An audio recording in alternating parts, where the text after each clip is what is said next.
Alors aujourd'hui, je te prépare des bouillons cubes maison. Que tu fais toi-même? Ouais, c'est hyper facile, très naturel, parce que souvent les bouillons cubes dans le commerce, ça peut être un peu chimique.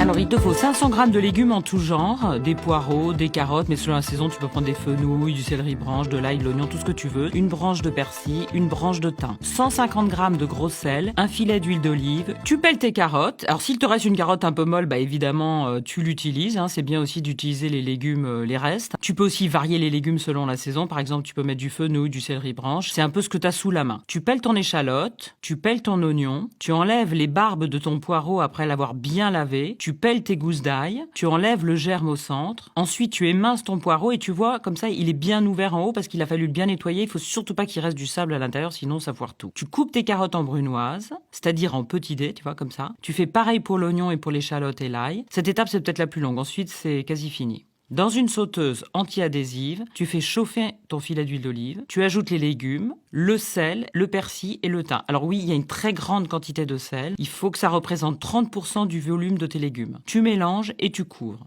Ah tiens, j'avais oublié la feuille de laurier. Il faut faire cuire à feu moyen et à couvert le temps que l'eau des légumes sorte et tu surveilles de temps en temps. Tu laisses cuire environ 30 minutes, mais tu remues régulièrement. Ensuite, tu enlèves le couvercle et tu laisses les légumes s'assécher pendant environ 30 minutes jusqu'à ce qu'ils soient assez mous pour pouvoir les écraser comme ça, comme je fais avec la spatule. Quand le mélange est sec, tu enlèves les branches de thym, de persil et la feuille de laurier. Tu mets les légumes dans un contenant un peu haut et tu les mixes avec un robot girafe comme ça. Quand ta préparation forme une pâte, tu la remets dans la poêle et tu la chauffes à feu doux pendant quelques minutes en remuant pour la sécher. Quand elle est bien sèche, tu la déposes sur une feuille de papier sulfurisé et tu formes un grand cube pas trop épais. Tu laisses tiédir et tu mets au congélateur. Après quelques heures au congélateur, la pâte s'est solidifiée, donc tu la sors, tu la découpes en cubes. Alors tu peux les utiliser de suite en les faisant fondre dans de l'eau comme on fait avec les bouillons cubes qu'on achète dans le commerce.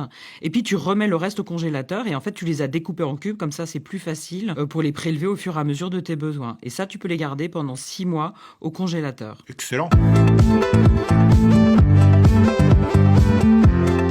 Et avec ça, tu peux préparer des risottos extra, tu peux faire cuire des pâtes, de la viande et tout plein de recettes. Tu vois, des recettes qui nécessitent du bouillon cube, mais des bouillons cubes 100% maison, 100% naturels.